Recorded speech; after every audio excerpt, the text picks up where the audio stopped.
Hello and welcome to the Disha IAS classes. मेरा नाम हमदा सैयद है और जैसा कि आप लोगों को पता है कि लास्ट वीक से हमने ये दिशा आईएएस क्लासेस की शुरुआत करी है और मैं आप लोगों को यहाँ पर इकोनॉमी पढ़ा रही हूँ। जैसा कि आपको पता है मेरा मोटिव इसको स्टार्ट करने का, मेरा इंटेंशन इस क्लास को स्टार्ट करने का ये है ताकि उन लोगों तक यूट्यूब के माध्यम से वो चीजें पहुंच सकें जो मेरे तक, मैंने आपको पहले ही बताया, अवेलेबल नहीं हो पाई थी। कोशिश कर रही हूँ कि बहुत ही आसान लैंग्वेज में इकोनॉमी आप तक पहुंचा सकूं और उम्मीद है कि आप तक पहुंच रही होगी, आप लोगों को लेक्चर्स पसंद आ रहे होंगे। तो प्लीज उसको कमेंट में मैं आपसे कहती हूँ कि बार बार उसको कमेंट करिए। कमेंट करने से क्या होगा, हमारा और आपका जो है ना वो कनेक्शन बिल्ड होगा। जब कनेक्शन बिल्ड होगा तो मुझे पता चलेगा कि जो मेरे अंदर कमियां हैं वो कैसे मुझे दूर करनी है। ठीक है, उम्मीद है कि आप लोग कमेंट करेंगे और लाइक करेंगे, शेयर और सब्सक्राइब करिए। सब्सक्राइब करके हर एक इंसान तक पहुंचाइए जिसके लिए जो है ना इस पेंडेमिक टाइम में, मैंने आपको बार बार बताया, पढ़ना बहुत ज्यादा मुश्किल हो पा रहा है। ठीक है, तो हम पढ़ते हैं कि हमने कहां तक पढ़ लिया था। लास्ट सेशन में हमने कहां तक देखा था। लास्ट सेशन में हमने देख लिया था कि मनी क्या होता है। ठीक है, क्विक रिवीजन देते हैं जल्दी से। हमने पढ़ा था मनी क्या चीज होती है, मनी के फंक्शन पढ़े थे, उसके टाइप पढ़े थे, सारी चीजें हमने पढ़ ली थी। ठीक है, आज विदाउट अ फर्दर डिले हम स्टार्ट करते हैं कि मनी सप्लाई क्या होता है। ठीक है, नोट्स अपने पास आप लोग प्लीज मेंटेन करते रहिएगा। Money supply, money supply, money supply कुछ नहीं, मुद्रा आपूर्ति। मनी सप्लाई यानी मुद्रा आपूर्ति।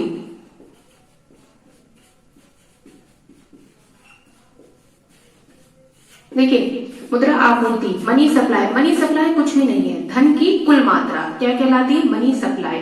ठीक है, क्या होती है, विद इन स्पेसिफिक इकोनॉमी में जो हम एक फाइनेंशियल इंस्ट्रूमेंट खर्च करते हैं to purchase the goods and services, सिर्फ वो कहलाती है मनी सप्लाई। मैं बताती हूँ, देखिए मैं गरीब इंसान, ठीक है, मेरे पास कुछ पैसे होंगे, आपके पास भी कुछ पैसे होंगे। जब हम वो दोनों पैसे मिला देंगे तो वो बनेंगे मनी सप्लाई। और मनी सप्लाई कहां से होता है, आरबीआई से। इसके लिए कौन रिस्पॉन्सिबल होता है, RBI, reserve bank of India. ठीक है, मनी सप्लाई के लिए कौन रिस्पॉन्सिबल होता है, रिजर्व बैंक ऑफ इंडिया। ठीक है, अब आपने देख लिया मनी सप्लाई कुछ भी नहीं है, मुद्रा की आपूर्ति है। जो भी पैसा मार्केट में है या जो भी पैसा जमा है, सारी चीजें क्या होती है, मनी सप्लाई में होती है। यानी मनी सप्लाई, मुद्रा आपूर्ति। ठीक है, अब मनी सप्लाई हम डिफरेंट तरीके के पढ़ेंगे। ठीक है, अब आप बना लीजिएगा अपने पास एक चार्ट जो मैं आपको बनवा रही हूँ। जैसा कि मैंने आपको पहले भी बताया था, जो मैं जितना कोशिश कर रही हूँ कि चार्ट में आपको बनवा के पूरा उसको अच्छे से कवर कर सकूं। ठीक है, मनी सप्लाई हमने कई तरीके की पढ़ी होगी। बेसिकली हम 3 तरीके की मनी सप्लाई पढ़ते हैं, M1, M2, M3, M0, M4 भी होते हैं, उसको भी पढ़ेंगे। ठीक है, अभी हम राइट नाउ जो यहाँ पर देखेंगे, सबसे पहले हम देखिए, आप अपने पास लिख लीजिए मनी सप्लाई क्या होती है, मुद्रा आपूर्ति। ठीक है, मनी सप्लाई कितने तरीके की हम पढ़ेंगे, हम सबसे पहले जो पढ़ेंगे, देखिए रिजर्व मनी। एक चार्ट बना लीजिएगा, एक होता है रिजर्व मनी, ठीक है, एक होता है रिजर्व मनी, एक होता है नैरो मनी।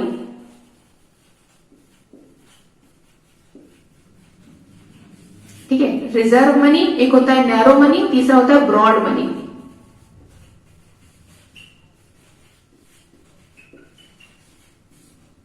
ठीक है, एक होता है रिजर्व मनी, एक होता है नैरो मनी, तीसरा होता है ब्रॉड मनी। ये 3 कॉलम बनाइएगा मनी सप्लाई, उसके ऊपर लिखिएगा 3 कॉलम। ठीक है, 3 कॉलम बना लीजिएगा। अब ठीक है, अब मैं आपको बताती हूँ कि रिजर्व मनी, जैसे नाम से समझ में आ रहा है, किसके पास रिजर्व होगा, आरबीआई के पास। रिजर्व मनी किसके पास रिजर्व होगा, आरबीआई के पास। अब इसमें कौन सा मनी आता है, ये देखिए, जैसे अभी मैंने आपको बताया था कौन कौन से मनी हम पढ़ेंगे, M0, M1, M2, M3 और M4। हम ये 5 तरीके के मनी पढ़ेंगे। ठीक है, मनी का सप्लाई हम पढ़ेंगे 5 तरीके से। ठीक है, सबसे पहले हम देखते हैं रिजर्व मनी। रिजर्व मनी के अंदर क्या आता है, M0 मनी आता है। रिजर्व मनी के अंदर क्या आता है, M0 मनी आता है, जो क्या कहलाता है, बेस मनी कहलाता है, हाई पावर्ड मनी कहलाता है, कई नामों से इसको जाना जाता है। ठीक है, लिख लीजिए यहाँ पे, ये होता है high powered money.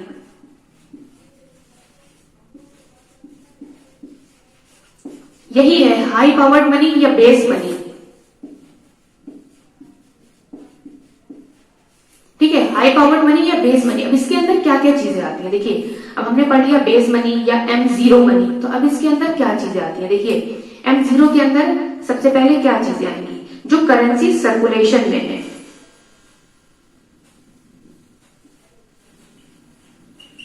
Currency in circulation, currency जो सर्कुलेशन में है। ठीक है, आपके और मेरे जेब में जो पैसा है वो कहलाती है करेंसी इन सर्कुलेशन। ठीक है, आपके और मेरे पास जो पैसा, अभी आप अपनी जेब चेक करिए, आपके पास जो पैसे होंगे ना वो M0 में आते हैं। ठीक है, करेंसी जो सर्कुलेट कर रही है। ठीक है, दूसरी इसमें कौन सी आती है, डिपॉजिट्स। ठीक है, एक आती है डिपॉजिट विद RBI। RBI के पास जो जमा, डिपॉजिट यानी जमा, जो RBI के पास जमा है। अब RBI के पास कौन जमा करता है, या तो गवर्नमेंट या तो बैंक्स।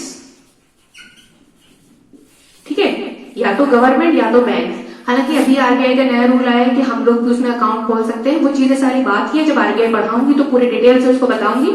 ठीक है, अभी दो चीजें M0 में ध्यान रखिएगा। कौन कौन सी तीन चीजें ध्यान रखिएगा, कौन कौन सी है, करेंसी जो सर्कुलेशन में है, deposit with RBI, banks deposit with RBI, या गवर्नमेंट डिपॉजिट विद RBI। ठीक है, कौन कौन सी हो गई, बार बार रिपीट करिएगा इसको। अगर आपसे कोई पूछे M0 में कौन सी आती है, M0 में जो करेंसी हमारी जेब में है, सर्कुलेट करते हैं। ठीक है, RBI का डिपॉजिट, डिपॉजिट विद RBI जो बैंक्स डिपॉजिट करते हैं, या तो गवर्नमेंट का डिपॉजिट होता है। ठीक है, तो वो क्या कहलाती है, M0 मनी। इसके लिए रिस्पॉन्सिबल कौन है, RBI। ध्यान रखिएगा, सारा इसको बहुत इजी तरीके से चार्ट बना के समझा रही हूँ, ध्यान रखिएगा। इसको सर्कुलेट कौन करता है, RBI। अब बात आती है नैरो मनी। नैरो मनी में कौन सा आता है, M1 मनी। ठीक है, नैरो मनी के अंदर कौन सा मनी आया, M1 मनी। अब M1 मनी में देखिए कौन सा है, करेंसी जो पब्लिक के पास है, करेंसी विद पब्लिक। ठीक है, जो वही बात जो हमारे और आपके पास करेंसी है, करेंसी जो पब्लिक के पास है। दूसरी इसमें आती है पब्लिक का डिपॉजिट, जमा जो कर रखा है हम लोगों ने। ठीक है, हमारा जमा कहां, करंट अकाउंट या सेविंग अकाउंट, करंट अकाउंट या सेविंग अकाउंट। ठीक है, करंट अकाउंट या सेविंग अकाउंट। और इसके लिए रिस्पॉन्सिबल होता है डिमांड डिपॉजिट।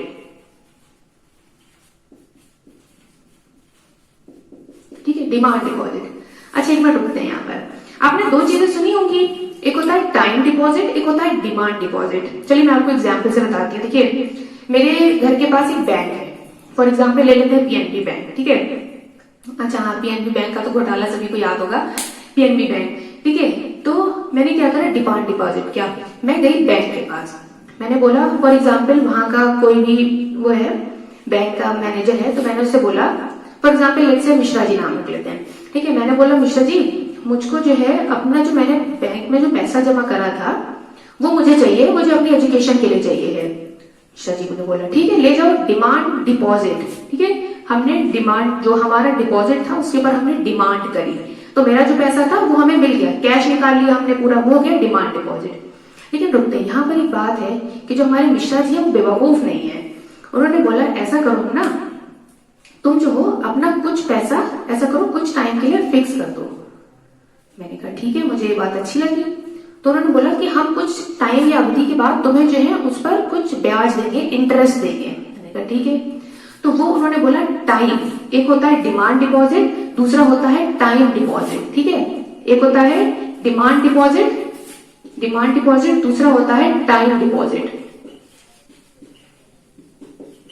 ठीक है, एक तो हमने डिमांड करी, वो हमें पैसा मिल गया, दूसरा आता है टाइम डिपॉजिट, यानी कहलाते हैं सावधि जमा, एक टाइम के लिए हमने जमा कर दिया। अब इसके अंदर दो चीजें हमें पता है, दो चीजें कौन सी होती है, एक होती है RD, एक होती है FD। ठीक है, एक होती है RD, एक होती है FD। अब ये क्या चीज है, एक होती है फिक्स्ड डिपॉजिट, एक होती है recurring deposit. Fixed deposit, recurring deposit, जैसे समझ में आ रहा है नाम से, फिक्स्ड।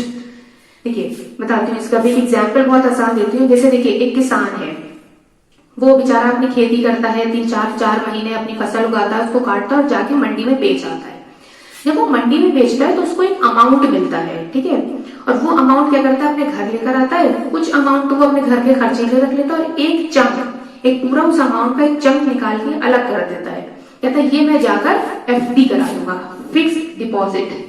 इकट्ठा जाके पैसा जमा कर देता है कि जब मुझे जरूरत होगी तो कुछ इंटरेस्ट के साथ वो मुझे मिल जाएगा। इकट्ठा पैसा जमा कर दिया, क्या कहलाता है, फिक्स्ड डिपॉजिट। अब एक भाई हम जैसा गरीब आदमी रोज कुआं खोदता है, रोज पानी पीता है, तो उसके लिए क्या है कि हम क्या करते हैं, रोज 100 रुपए लाते हैं, 100 रुपए 50 रुपए अपने घर में रखते हैं, 50 जाके जमा कर देते हैं। क्या कहलाता है, डेली जमा करना, रीअकरिंग डिपॉजिट कहलाता है, रिकरिंग डिपॉजिट कहलाता है। तो क्या होता है, इस पे लगभग क्या होता है, ब्याज इंटरेस्ट होता है बराबर ही मिलता है, लेकिन कुछ एफडी पर ज्यादा मिलता है। क्यों? क्योंकि हम इकट्ठा पैसा बैंक के पास जाके जमा कर रहे हैं ना, तो उसमें होता है तो हमें एफडी यानी फिक्स्ड डिपॉजिट, हमने डिपॉजिट इकट्ठा फिक्स्ड कर दिया, ठीक है, तो वो कहलाता है फिक्स्ड डिपॉजिट। एक होता है रिकरिंग डिपॉजिट, जो हम लगातार मतलब थोड़ा थोड़ा करके जमा करते रहते हैं, ठीक है। तो ये दोनों टर्म ध्यान रखिएगा। यहाँ पर जो बात है वो है डिमांड डिपॉजिट की, कि जब हमें जरूरत होगी हमारा पैसा निकल आएगा, ठीक है। मैं ये बस आपको समझाने के लिए बता रही थी कि ये भी टर्म है, इसको जो है ना रिलेट कर लीजिएगा, ठीक है। एक हो गया रिजर्व मनी, M0 मनी, दूसरा हो गया नैरो मनी, M1 मनी। अब तीसरा आता है ब्रॉड मनी यानी M3 मनी, ठीक है। अब तीसरा हो गया M3 मनी। इसके अंदर क्या क्या चीजें होगी, देखिए वही बात जो करेंसी पब्लिक के पास है,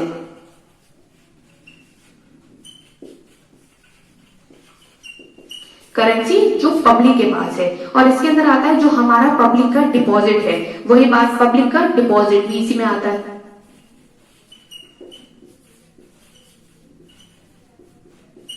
ठीक है।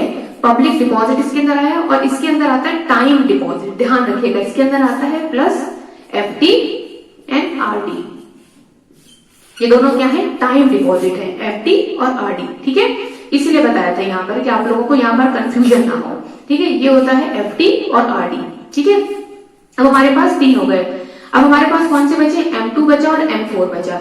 तो इसको बहुत आसान तरीका है, M2 देखिए, M2 कौन सा मनी हो गया, अब M1 है ये, ठीक है। अब M1 वाला जो पूरा हमारा मनी है, M1 में क्या क्या है, करेंसी पब्लिक का डिपॉजिट या डिमांड डिपॉजिट, ये सारी चीजें इसमें आती हैं, ठीक है। M1 प्लस, देखिए बताती हूँ कि जैसे हम लोग, कोई भी इंसान है जो गांव में रहता है, अब वो बैंक में भी पैसा जमा नहीं करता, अपने जेब में भी नहीं जमा रखता, तो वो क्या करता है, जाता है पोस्ट ऑफिस, तीसरी जगह पर, ठीक है, पोस्ट ऑफिस में जमा कर देता है। तो जो उसकी सेविंग वो पोस्ट ऑफिस में जमा करता है वो आती है M2 में, ठीक है। जो सेविंग इन पोस्ट ऑफिस, ठीक है, ये हो गया M2 मनी हो गया, जो उसकी सेविंग है जो पोस्ट ऑफिस में जमा करता है, और जो उसका M1 मनी जो नैरो मनी है, और प्लस उसकी सेविंग जो पोस्ट ऑफिस के अंदर है, वो सारी चीजें आती हैं M2 मनी में। इसी तरीके से इधर हो गया M4 मनी, M4 मनी में भी वही सारी चीजें आएंगी जो M3 में आती हैं, और प्लस M4 मनी में क्या आएगा, जो चीजें M3 में आती हैं प्लस पोस्ट ऑफिस सेविंग,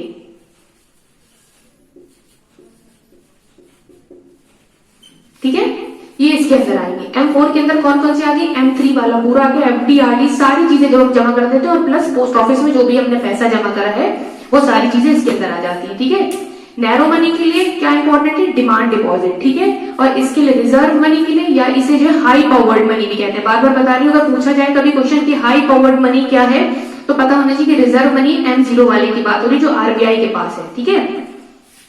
अब देखिए, अब एक क्वेश्चन पूछा जाता है कि लिक्विडिटी, तरलता किसकी बहुत ज्यादा है, किसकी बहुत ज्यादा कम है, ठीक है। अब हम देखेंगे लिक्विडिटी हाईएस्ट किसकी होगी, लिक्विडिटी हाईएस्ट होगी M1 की, इसकी लिक्विडिटी बहुत ज्यादा हाईएस्ट होगी,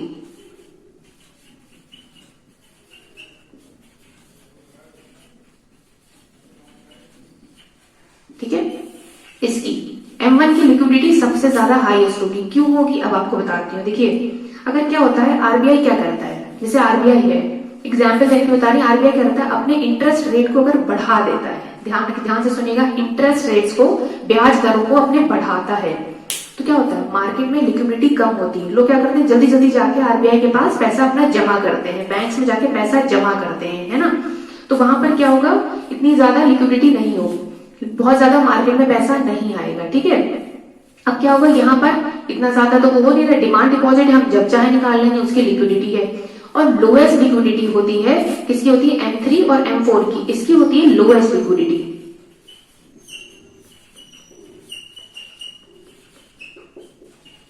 अब लोएस्ट लिक्विडिटी क्यों होती है, क्यों, लोग क्या कर रहे हैं, एफडी कर रहे हैं, आरडी कर रहे हैं, अपना पैसा बैंक में जाके जमा कर रहे हैं, तो तरलता तो कम होगी ना मार्केट के अंदर, मनी की सप्लाई थोड़ी कम होगी, क्यों, लोग जाके पैसा जमा करें, चाहे पोस्ट ऑफिस में जमा करें, चाहे एफडी करें, आरडी करें, सेविंग अकाउंट में रखें, कोई भी करें, तो क्या होगी, जो ब्रॉड मनी होती है, ब्रॉड बड़ा मनी, उसकी क्या होगी, एक एग्जाम्पल, जितना जिसके पास पैसा होता है ना वो उतना कम खर्च करता है, ध्यान रखिएगा। ये बहुत अच्छा एग्जाम्पल है जो मैं अपने पढ़ने के लिए यूज करती हूँ। ब्रॉड, बड़ा, जितनी चीजें उतनी लिक्विडिटी कम। अब नैरो है, छोटा, कम पैसा है, आदमी सोचता है क्या जमा करना, खर्च कर दो, लिक्विडिटी हाईएस्ट, ठीक है, ध्यान रखिएगा। M1 की जो लिक्विडिटी होती है वो हाईएस्ट होती है।